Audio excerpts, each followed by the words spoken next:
The film begins with a man, Kelly, and his son, Ralph, in the woods.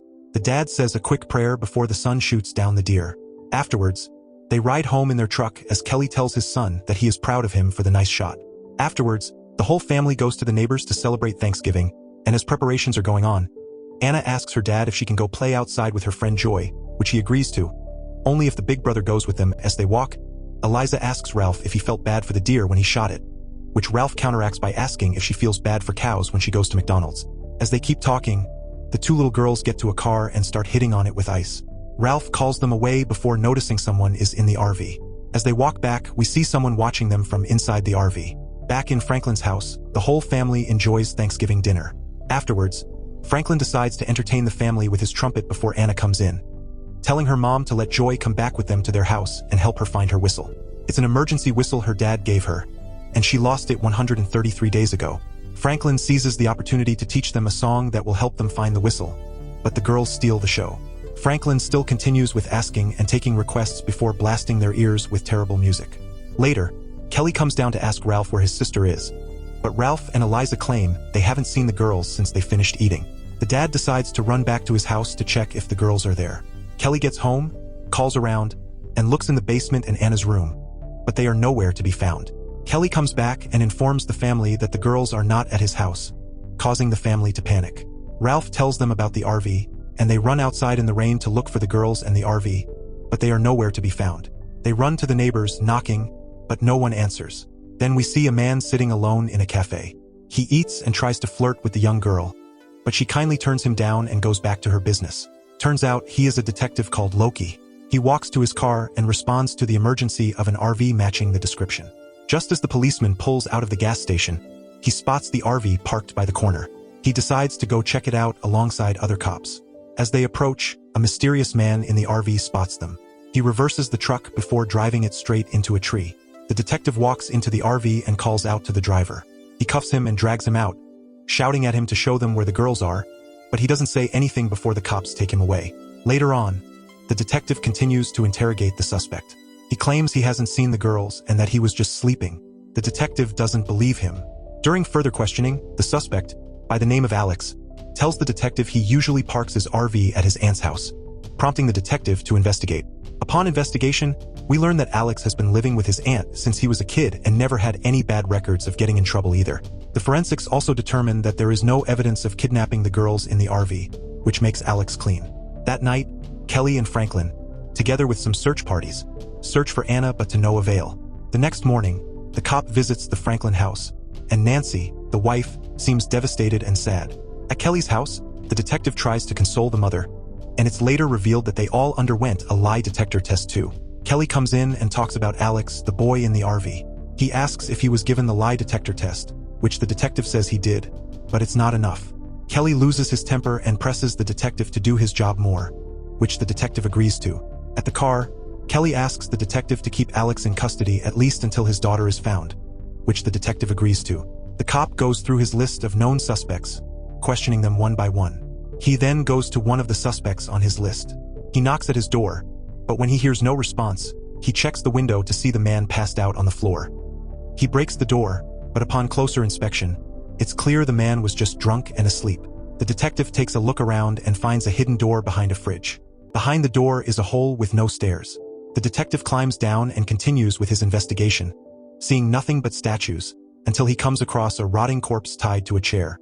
The detective pulls the man, also known as a Reverend Father, to the pit and interrogates him. The father confesses that the man down there came to him for confession. He says the man killed 16 children and bragged about it. During the search for the girls, Kelly gets a call from his wife. She tells him they're letting Alex go. Enraged, Kelly storms off, and just as Alex gets out of the police station, he is surrounded by the press, who bombard him with questions about the recent events. Kelly pulls up to the scene and pushes past everyone. He grabs Alex and questions him before Alex says, "They didn't cry until I left them," making Kelly both confused and angry. The policemen pull him off Alex and take him inside the police station. In the chief's office, Kelly shares what he was told with Detective Loki and the chief. He urges the detective to look into this matter and arrest Alex again for more questioning before walking out of the office. The detective visits Alex and his aunt. He questions Alex and asks if he said anything to Kelly, but Alex claims he did not. After a few more questions, Detective Loki calls Kelly and tells him the boy didn't admit to saying anything in the parking lot, causing Kelly to end the call mid-conversation. After the call, Kelly goes to console his wife, who is crying her heart out. She feels bitter and tells Kelly to man up and be the protector she knows him for. Kelly then talks with his son Ralph, telling him to be strong for his mother and take care of her, before hugging him and heading out. In the evening, Kelly pulls up by a driveway. There he sits, watching a house calmly. At nighttime, he watches as Alex walks out of the house. He pulls out a gun from his car and follows Alex quietly from behind. Unbeknownst to Alex, he sings a song, the same song Anna and Joy were singing at Thanksgiving. Kelly calls out to Alex, and as Alex turns, he sees Kelly pointing the gun at him and asks him where he knows that song from. The next day, Kelly comes to pick up Franklin. As they drive, Franklin asks Kelly where they're going and why he was asked to bring extra clothes. But Kelly vaguely answers that it's better if he shows him. They arrive at an abandoned house, walk inside, and lock the door. They pass through different turns, and Kelly leads Franklin to a room where Alex is tied up. Franklin is surprised by the scene and asks Kelly what is going on, before Kelly tells him that Alex was singing the same song as the girls on the night of Thanksgiving. Franklin freaks out and suggests letting the police handle it, but Kelly knows the police won't do anything and says Alex will simply act like he is dumb and the police will let him go. He convinces Franklin, and they head back inside to start their own version of the interrogation. The scene shifts to the detective in the office, researching a case as usual, until he sees an old newsletter about a boy who disappeared 26 years ago. He goes to visit the boy's mother, who is now an elderly woman. She says the boy was playing that day in a park next to the same area where the RV was parked, and that was how her son disappeared for good. The detective returns to the police station to continue his interrogation with the Reverend Father. The father says he will tell them about the crimes committed by the man found tied up under his basement. He goes on to say the man used to kidnap children during the day and sometimes more than one child a day. He says the man is doing this as an act of war against God. He also says the man had a family, and that was all he knew. We go back to Kelly and Franklin forcefully interrogating Alex. Alex is left with a bloodied face from Kelly's series of enraged punches, and yet he doesn't say anything. Kelly yells at Alex to tell them where the girls are. He is filled with anger, frustration, and sadness. Later, the townspeople gather together with candles in their hands to pay tribute to the girls and their families. Detective Loki is also there, and sharp as always, he interrogates everything carefully. He sees a man place a teddy bear next to the candles, and soon after, he follows him slowly within the crowd. The man begins to run, and the detective chases him. He pulls out his gun and slowly approaches a corner but is ambushed by the guy, who knocks him down and takes off running again. Unfortunately, the man escapes, and Detective Loki loses sight of him. The next day, a news report shows the face of the young man, warning people to call the police if they see him. The detective walks into the chief's office and tells him Alex's aunt called and said her nephew is missing.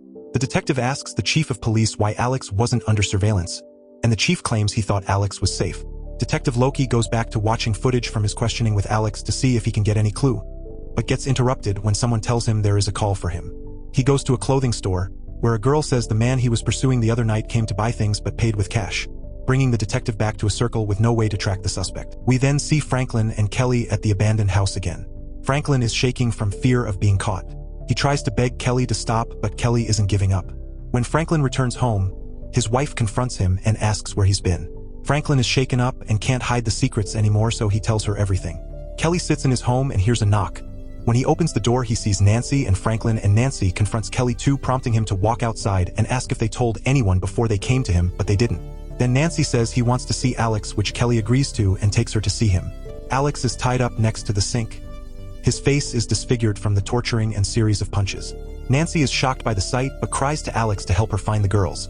She shows Alex the picture of the girl and begs for help. She unties him and Alex pushes her away, breaks the window and tries to escape, but the men run inside. They catch him and tie him up again. Kelly calls the duo back and shows them a door. Behind the door is Alex, and he is locked up in a small room with little space and no lights. He says he can't interrogate Alex anymore without killing him, and this was the best way for now. Franklin asks him to stop. He says Kelly is going too far, but Kelly isn't about that softy crap, so he tells Franklin that he can let Alex out and he won't stop either of them. Franklin goes to open the door, but his wife stops him and tells him to think about their daughter, which he does and reconsiders his actions. Then a man in hoodie walks along the street before moving towards a house. He sneaks in and slowly climbs the stairs carefully with each step he takes. There is a female voice coming from upstairs. Franklin and Nancy comes home and Nancy walks into the house. It's the same house the man sneaked into. The mom calls out to her daughter with no response, and just as the dad was about to kick the door, Eliza comes out. She lashes out at them and walks away, leaving the parents to take a breath of relief. The hoodie guy keeps sneaking around and enters another house. Again, he slowly climbs the stairs and walks around, but then a slight noise wakes Grace up. She calls to Ralph, but without any response she climbs out and calls to Anna, hoping to find her, but no one was there. She goes back to her room following the noise, but then the man escapes through the window, leaving it open. She thinks it's Anna, but then her son comes out of his room to calm her. They call the detective and tell him about what's going on, and then she takes him to the basement. The detective asks where the husband is, and the clueless wife answers he is out searching for their daughter with the police. When morning comes, the detective waits in his car and then slowly follows Kelly as he drives away. He watches as Kelly steps out of the vehicle and takes a few steps heading somewhere. Due to his intense focus, he forgets he is in the middle of the road until a big trailer pulls behind his car and blows his horn multiple times, causing Kelly to stop and look back. Kelly then decides to walk the opposite direction into a store nearby to avoid suspicion. After a few moments, he then approaches the detective and asks why he is being followed. The detective calls him to get inside and they begin talking. The detective asks where he was going and Kelly answers he went to get liquor, but the detective doesn't buy into his little lie. The detective tells Kelly about Alex and how he is missing, and Kelly acts like doesn't know anything about it. He even claims that maybe Alex skipped town to avoid being caught for doing something wrong. The conversation goes on and Kelly, in his usual manner, loses his temper and lashes out at the detective, asking him to do his job. Kelly says that after a week of someone being reported missing, their chances of survival goes down, and after a month it's already down to 0%. The detective tries to calm Kelly down, but he storms out of the car, leaving the detective to enjoy the view of the rain with a deep breath of frustration. Kelly gets home and begins to dream about her daughter calling for help before being woken up by the sound of thunder. Kelly goes back to the abandoned house and continues his interrogation. He pours out hot water on Alex, making him scream in agony. Alex mutters a few words, but it can't be heard. Then outside, the detective arrives at the abandoned house. Kelly sees him through the window and runs down. The detective opens the window and climbs in, but finds Kelly, who pretends to be passed out from being drunk. The detective asks Kelly to give him a tour, and he does. They walk around the rooms in the building until something grabs the detective's attention. Just as he was about to find out what was on the corner of the room, he gets a call from the girl he met at the clothing store. She tells him he saw the man matching the description, and she tells him the plate number of the car. The detective runs off and tells Kelly to go home. Afterwards, the detective arrives at a man's house, and when he opens the door, the detective asks why he ran away the other night. Tension fills the air as the detective questions him. The detective asks the man why he was shopping for children's clothing, and if he has children, but the man answers that he doesn't. The man was about to run again, but the detective was faster this time. He catches the suspect and pushes him to the ground and cuffs him. He then walks round the house until he comes across a door. He breaks through it and sees several black boxes all locked up. When he opens one of the boxes, snakes come out, but he continues with his search and then sees another snake in the second box. He continues until he finds a box with children's books in it. The room gets overrun by snakes, prompting the detective to walk away. At the police station, Franklin and Nancy are being debriefed by the detective, causing Nancy to walk away tearfully, but Kelly sits at the hallway trying to understand the situation. The detective approaches Kelly soon after. He calls Kelly in and tells him to have a sit. Kelly asks if the man confessed to killing the girls, but the detective says he isn't sure yet, but he discovered some blood-stained clothes of several kids. Then he slowly goes through the picture, asking Kelly to let him know when he finds any outfit matching his daughter's. With each picture, Kelly gets scared and sad, barely able to say anything. Then he sees a picture of a blood-stained sock. He cries and says that's her sock. Saddened by the discovery, he tells the detective that he wasted time following him and now it's too late. Back home, Ralph asks his dad if Anna is truly dead, but his dad refuses to believe that. Ralph says that Eliza told him there were pictures of their clothes, but Kelly warns Ralph not to tell her mother. He warns that it will break her completely. Ralph loses control and shouts at his dad, but his dad tells him to shut up before walking away. In the interrogation room, the suspect is drawing weird diagrams and the cops watch him on a TV, but the detective gets tired of seeing the same thing. He takes the key card and walks into the room. Then he questions the man and asks what he is drawing. The suspect doesn't say much except that it's a map, but the map looks like a puzzle. The detective loses his patience and grabs the suspect. He shouts at him and hits his head on the table. The moment escalates and the other cops come in to stop him, but in the middle of the chaos, the suspect takes the cop's gun, puts it in his mouth, and sends himself to the afterlife. Back at the abandoned house, Kelly continues with his interrogation with Alex. Kelly is in low spirits and sits on the floor muttering the Lord's Prayer. Afterwards, he tells Alex that is tired. Drunk and out of options, he tells Alex he doesn't know what to do, but he knows Alex has an idea where the girls are. Alex then says that the girls are in the maze. Kelly pleads with Alex to tell him where the maze is, but he doesn't answer. Soon after, Kelly goes to visit Alex's aunt. He introduces himself and sympathizes with her, saying that he knows he is the reason Alex must have ran away. The aunt lets him in and they begin to talk, and the aunt gives a brief monologue on how she eventually got to adopt Alex. It turns out her son died of cancer at a young age and left without a choice. She and her husband decided to adopt Alex, and he has lived with them since then. The aunt notices that Kelly is tired, and when she brings it up, Kelly claims he barely sleeps because he keeps dreaming about a maze. The conversation is interrupted when he sees the news of the suspect who shot himself dead at the police station. At the station, the detective studies the puzzle as hard as he can but gets frustrated when he doesn't come up with clues. As he sits on his desk, he spots a photo which has the same puzzle symbol as the one in the drawing. Then he gets a call. It's the forensics team, and they show him two childlike mannequins they dug up and stating that it could be of help to solving the mystery of the missing girls. They go inside, and the forensic guy tells the detective that there is a chance the suspect is a fake and the girls may be alive. The detective finds that hard to believe. After all, the parents identified the clothes of their children. He asks the forensic guy to make it make sense, but he can't. Then we see the detective flipping through his notes until he stops at a particular one. Afterwards, he rides his car to a location. He then takes a look around the surrounding before jumping over the fence and seeing a footprint next to the house. He then leans over and scoops out a little sock from the ground. At Kelly's house, a phone rings and her wife Grace picks it up. After a few statements from the phone, she climbs off the bed and calls to Ralph and Kelly. As Kelly pulls to his house, Grace runs out to meet him. She tells Kelly they found Joy, Franklin's daughter, but haven't found their daughter Anna yet. Grace tells Kelly to drive them to the hospital and maybe Joy can tell them where Anna is. In the hospital, we see Joy and her parents in the room. Joy seems to be asleep. Kelly and her wife arrives at the hospital and they start asking Joy questions. When she opens her eyes, she sees Kelly and feels scared. A flashback of the girls being kidnapped is shown.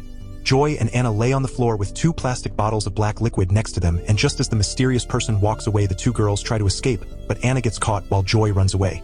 Joy accuses Kelly of being there and putting a tape on her and Anna's mouths.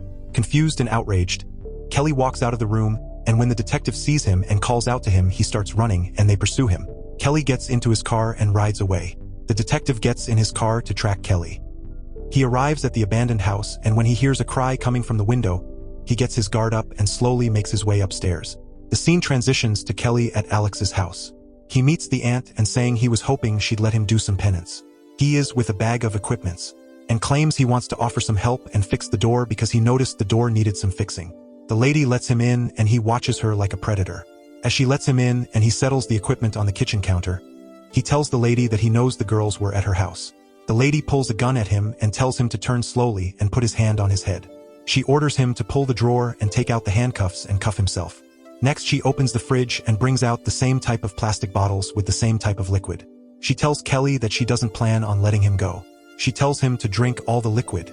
She threatens that she will kill him if he doesn't drink it, and when she mentions his daughter, Kelly begs to see her. The lady agrees that she will show him her daughter if he drinks the liquid, which he picks up and gulps it down like a passionate, thirsty man. She declares that it's her husband's recipe and enough to knock down the strongest man. He gets a call, but the woman tells him to dump the phone in the sink and put his car keys on the table. They walk outside and she reveals she used to have the same face on his face when they kidnapped their first victim, but now it's too much to count.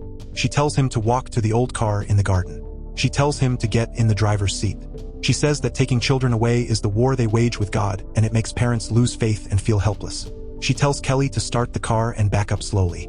When he does, it is revealed that there is a bunker under the car. The lady reveals that Alex never took the kids. He just took them for a ride, but it was she who told them to stay. When Kelly moves away the wood covering the entrance, he notices it's a pit, and then he desperately calls to Anna but gets no response. The lady tells him to get in there, but Kelly says she will have to shoot him instead, which she does. She shoots him on the leg and tells him to get in there. Now, with a new resolve and new lesson learned, Kelly obeys and jumps into the pit. He falls and moans in pain. The lady walks over to the hole, gloats over him, closes the entrance and drives the rusty old car over the hole to seal it off. The cops finally discover Alex in the abandoned building, and the detective is advised to notify Alex's aunt. In the aunt's house, she opens Kelly's bag and finds out that there is a gun amongst the other equipments he brought with him. Kelly, still in the pit, struggles to get up and find his way around the pit, but to no success. Then he prays to God to protect his daughter. Next, the detective arrives at the aunt's house to deliver the news of his nephew's discovery, but when he knocks, there is no response. He hears creaking sounds. The detective moves the door handle and it opens. He then walks inside. As he calls out to the lady, he finds the picture of her husband. He has the pendant with the same symbol as in the drawing from earlier. The detective starts to piece things together but is distracted by creaking sound again. He slowly walks and follows the sound. Then we see the lady in a room with Anna. She pulls up the little girl's sleeve, and as she was about to inject her, the detective intervenes. He points his gun at her and tells her to put up her hand. The lady turns and shoots the detective and he shoots back. They both get hit, but the lady doesn't survive. The detective walks over to the little unconscious girl. He carries her and rushes over to the hospital. With blood on his face, rainy road and time against him, he struggles to stay focused, dodging incoming traffic and speeding away. Just as his eyes starts to get blurry and he was about to lose hope, he finds an emergency hospital and swerves through traffic, making it in time and rushing over to take the girl to the emergency room. In the hospital, Detective Loki reads the news. It turns out that Alex was never related to the lady but was also kidnapped and Kelly is still missing. Then both the families come over to thank the detective for his good work. Grace stays behind and begs the detective to find her husband before leaving. Later, we see the detective back at the lady's house. They are digging and looking for the bodies of the other kids who were missing over the years. But so far, all they managed to find were dead snakes. Just are the forensic team pack and leave for the night. Detective Loki stands alone and then he hears whistling. He was about to leave, but the whistling gets louder, and as he looks forward at the car, the movie ends. Thanks for watching. Don't forget to subscribe for more interesting movies like this. See you in the next one.